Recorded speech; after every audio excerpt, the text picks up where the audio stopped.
we are going to be previewing an Eagles-Ravens matchup. It's a big one. It's a tough one. It's a huge one. And it's going to be super fun.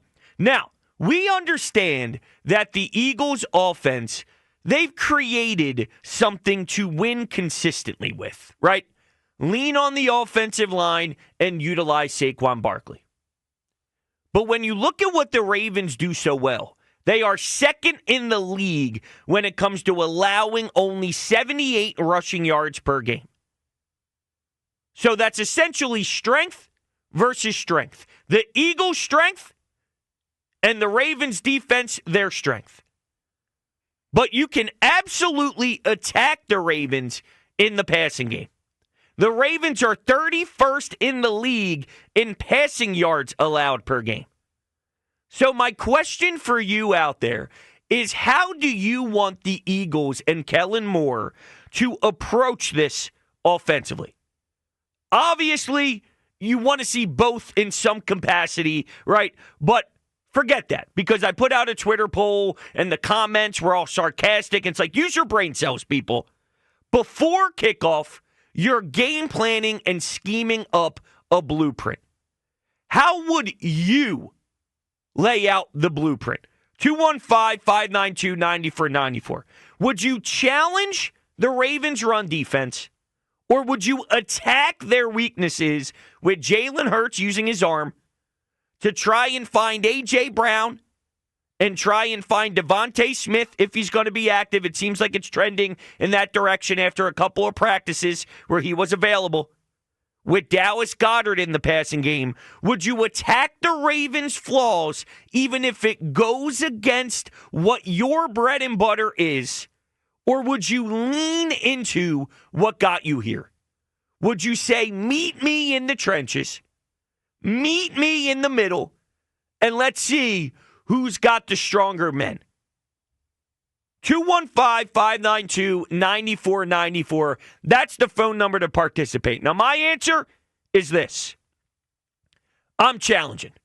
I'm challenging with Lane Johnson, with Cam Jurgens, with Mekhi Becton, that beefy man at right guard who helps out in this run game. I don't know if the numbers tell the full story, because the Ravens are not going up against Jeff Stoutland University. The Ravens haven't seen a back like Saquon Barkley. This is the same man that just ran for 300 yards. Not ran as in all in the run game, but in general, he dominates a game and gets 300 plus himself. So those 78 yards per game that you're giving up, and I mean, it's laughable compared to what Saquon can do in all areas of the game. And then specifically looking at what he does on the ground, he could double that at will. So I don't know if the Ravens have seen a test that is as dominant as what the Eagles can provide. So I want to lean heavily into what truly got the Eagles to this point, which is let Cam Jurgens, Mailata, Landon Dickerson attack this battle and see if the Ravens have it in them to compete. But what you can't do if you're Kellen Moore is get discouraged, because part of the DNA of the Eagles is to stick with it through the long run. Maybe the Ravens, because there's adrenaline, because there's juice, because you're in your home building, and because fatigue hasn't settled in yet, maybe they have answers early. But the beauty of Saquon and this O-line is stick with it for 4 quarters, and I'm fascinated to see if they constantly drill that philosophy into John Harbaugh and his team. Will we get the results we're looking for by the second half, by the third quarter, by the fourth quarter? So I'm fascinated to hear your thoughts out there at 215-592-9494. How do you want the offense to approach this? Now, I want to play for you 2 brothers, Chris Long and Kyle Long, because they both previewed this matchup on their respected podcast, and I really thought they shared some insight here in different ways. So why don't we begin with Chris Long, a fan favorite. This was Chris Long on his pod discussing Eagles-Ravens and how maybe the Eagles should approach this thing. I think A.J. Brown's going to like whatever matchup he has. Like, that's when you win, which means I got to see Jalen delivering the ball outside the numbers, man. Like, I think some shots would be great. I think you got to work the underneath, the middle of the field. But, like, I also – that's a place where we worry about the Ravens, the middle of the field, but you got to take your shots too. Like, I got to see some, like, PIs, just get the ball. And that doesn't mean you can't run the football, but they're going to be ready. This isn't like walking into L.A. where you have a size mismatch and you just kind of run those guys over for 60 minutes. This is going to be a team that's going to be ready. So it's not always going to be as easy. But the thing you have on your side, Pierce, Roquan, limited – game time decision type things. Vanoy, Jones, not yet to practice. Jones was downgraded actually in the last 24, 48 hours. So Baltimore's got some injuries, and I think Baltimore played really well the other night defensively. I think they come back down to earth a little bit. And I think the Eagles are the better team. I do. That's my bias for sure. But they're the more complete, better team, in my opinion. All right, so he looks at it with the idea of, let's utilize A.J. Brown. Let's look at what the Ravens don't do well and see if we can make it hurt. See if we can make them pay. See if you can target something that is a flaw. Interesting. Now let's hear from his brother, Kyle Long, and this is how he would attack things. For the Philadelphia Eagles, it's stick to your blueprint of dominate the line of scrimmage. You could do it blindfolded. I don't care if we play in the Walmart parking lot. We used to have a coach that said that. Yep. We're going to line up. We're going to run what we run. Can they stop us? That remains to be seen, but I don't think so. Now, it comes down to that defense. Philadelphia's defense. Can you stop Superman? We know we can probably match production with our offense, but do we have answers? Is he going to drop the ball in the bucket to Rashad Bateman in the corner of the end zone like he did last game? Is he going to be Mr. Incredible? That's what we have to wait and see. So two different philosophies from two very smart football minds that have spent some time in this league and doing some damage. So part of the reason why I want to challenge the Ravens is less about the Ravens and more about the Eagles. I focus on in-house more than anything else. And part of sports is matchups, don't get me wrong. When we get to the NBA playoffs, matchups is a big deal. What do you do when you want to look at going big? What do you do when you look at going small? How does that change based off of what your opponent's personnel is? That's just basic sports 101. So I understand that plays a role. But when you have something that's so killer and you have something that's so unstoppable, I don't believe there's anything in this league that can stop this offensive line. I don't think there's a team that could ever have a makeup unless it's an all-star team or, a Pro Bowl team willing to actually play hard. Like, that is what it would take maybe to beat this offensive line over 4 quarters and to beat the mission that Saquon Barkley is on for 4 quarters. So this isn't really about the Ravens for me, and it's more about I just believe in this style and this ability and this dominance so much that I want to test us. All right, let this go. Show me. I believe in you so much. Show me that it's irrelevant what defense is on the other side. It doesn't matter whatsoever if they only allow 78 rushing yards per game. Wait until Cam Jurgens is throwing you down to the ground in the 3rd quarter and you're running out of gas. What happens when you're running out of steam? And here's Saquon, who's got 14, 15, 16 touches, and he's about to hit his point where it's a wrap. Because once he gets a certain amount of touches, he's in his feels, right? He's in his bag. He starts to kick it into a different level. And when you are getting worn down for so long, and now Saquon's finally hitting his peak in the game, it doesn't matter to me if you're Baltimore with a good run defense or not. you haven't seen a monster like this offense with the run blocking and with Saquon's ability to be a dog. So I would attack and challenge strength versus strength. But it's an interesting discussion. 215-592-9494. That's where we get started this afternoon. I did put up a poll, and it was 60-40, 59-41. 59% of the voters at this current time say they want to challenge the run defense, which means 41% of voters really want to attack the pass game and attack the secondary. And if I'm being transparent, there is a side of me that is a little bothered that I can't believe in this passing game more. I wish I had more faith in the passing game, knowing the type of skill that we have on that side of the ball, knowing the amount of money that we paid these receivers and Jalen. I wish I had all the confidence in the world to say we can pick them apart.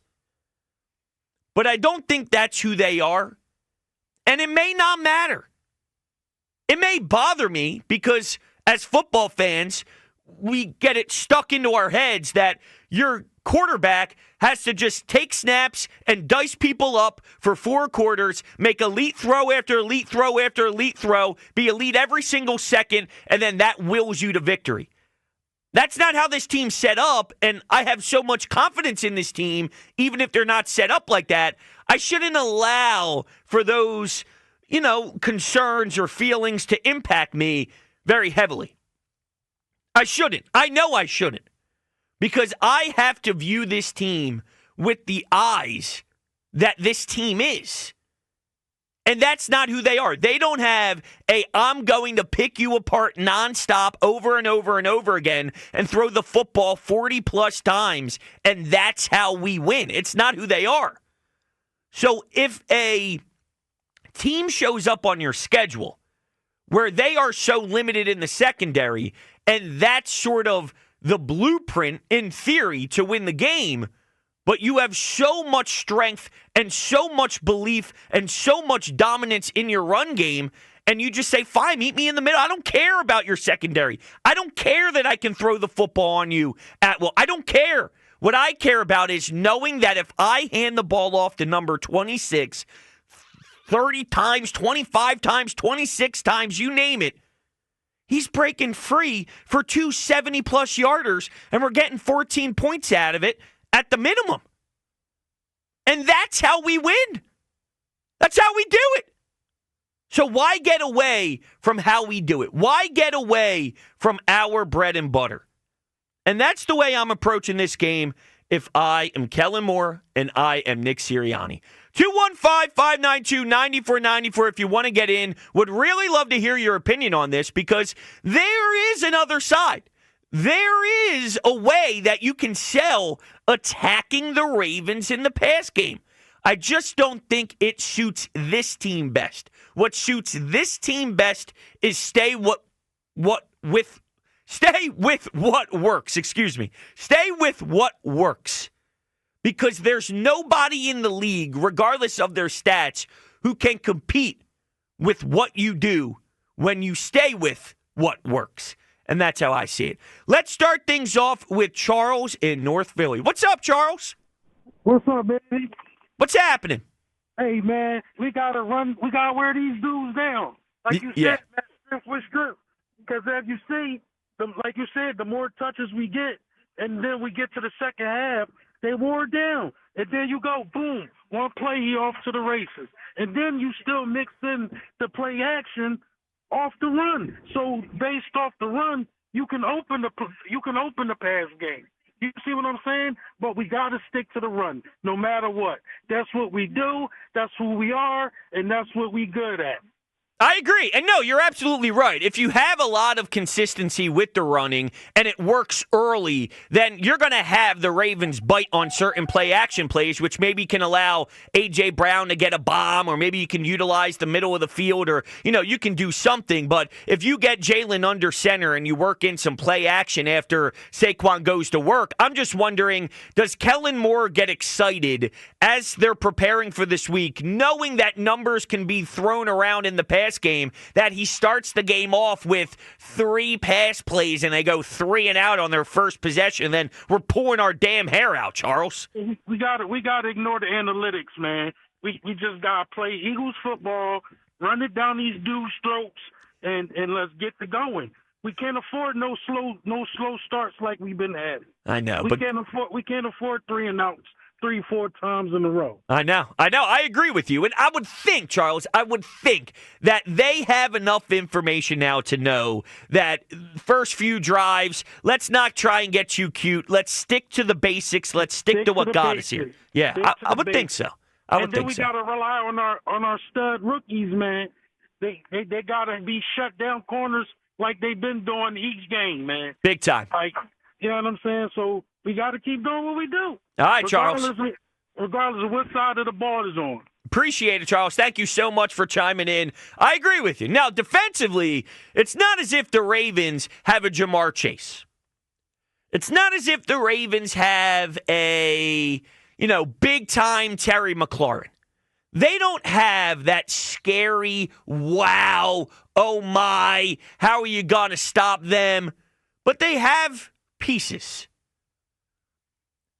They can get explosive plays off, which you have seen before. But similar to what I was saying about the Ravens never having a test that's this good in the run game, their receivers haven't seen a Quinyon Mitchell. Okay? They haven't seen a Quinyon Mitchell. They haven't seen a Cooper DeJean. They haven't seen a Vic Fangio defense. Here's the kicker on defense, though. When they went to New Orleans because of Alvin Kamara, we saw some fronts that were like, all right, Vic. All right, Vic got into his bag. He found something. He was like, we're going to attack with certain fronts with our D-line. Losing Brandon Graham is a huge loss to what you can do with your defensive front. But with Derrick Henry and Lamar Jackson, do we see something similar with Vic Fangio pushing creative buttons that would change maybe some of the secondary? And would that allow for Baltimore to get off a couple of explosive plays, because they have to some, emphasis, really limit what Derrick Henry and Lamar Jackson can do? But even if that does happen, I believe in Vic. I believe in Vic Fangio a lot. All that noise about what happened in Miami, I think that's ludicrous at the end, with a lot of soft players in Miami that didn't want to hear what was real, because Vic keeps it 100.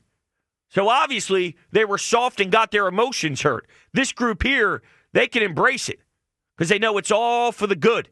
It's all for the better of the team and for the better for them as players. But I really would love to hear from all of you out there at 215-592-9494, focusing more on the Eagles' offense in this one, as I got sidetracked a tad with Vic Fangio and the defense. How do you want the offense to approach this? Do you want to challenge the Ravens in the run game, or do you want to attack a weakness that you know they have?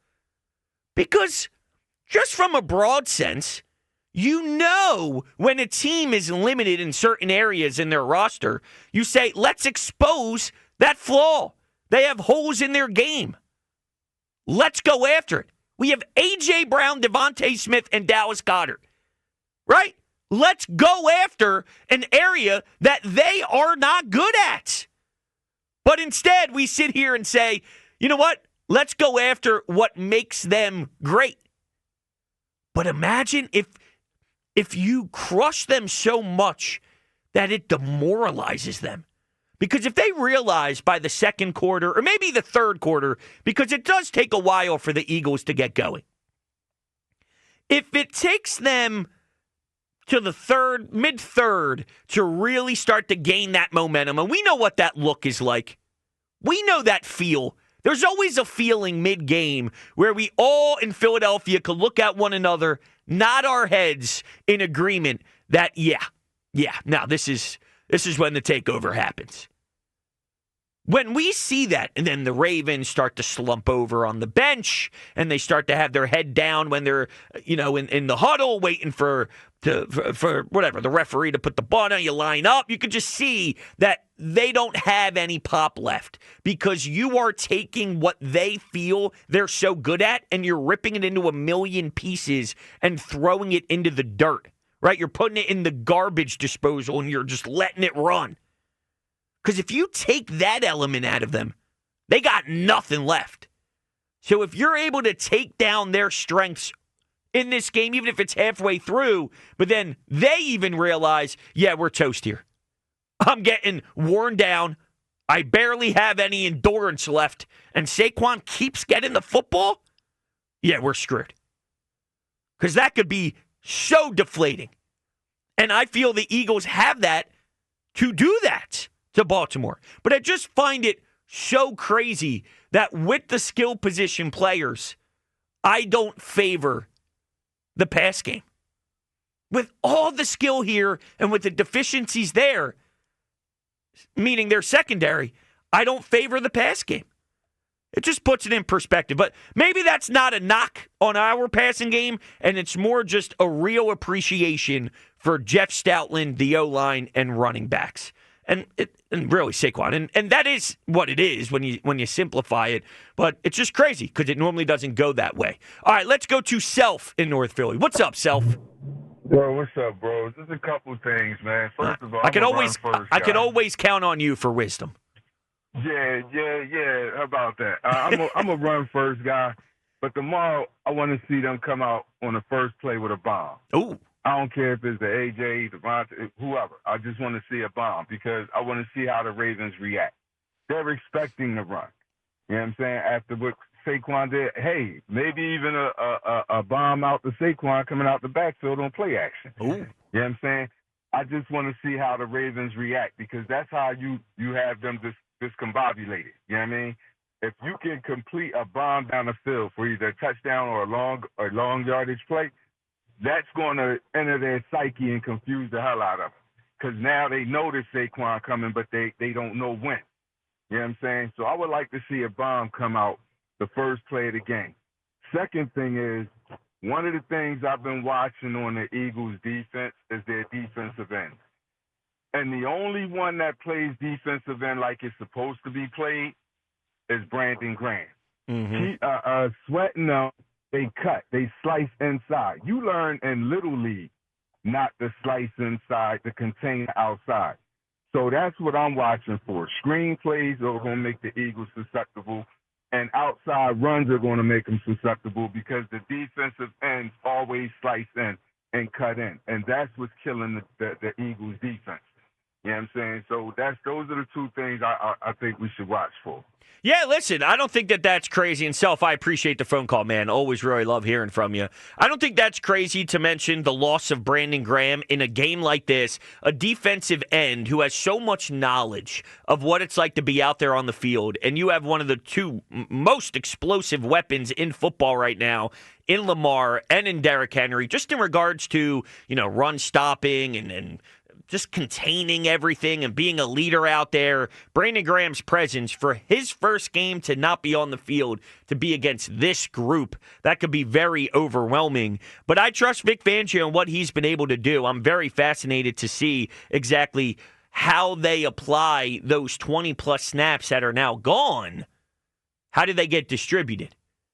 Josh Sweat, Nolan Smith, Milton Williams, maybe they get unique and creative there. I can't wait. But real quick on the bomb, throwing a bomb early. So reading and reacting, that's sort of what I got from Self there. See what they do and react to it.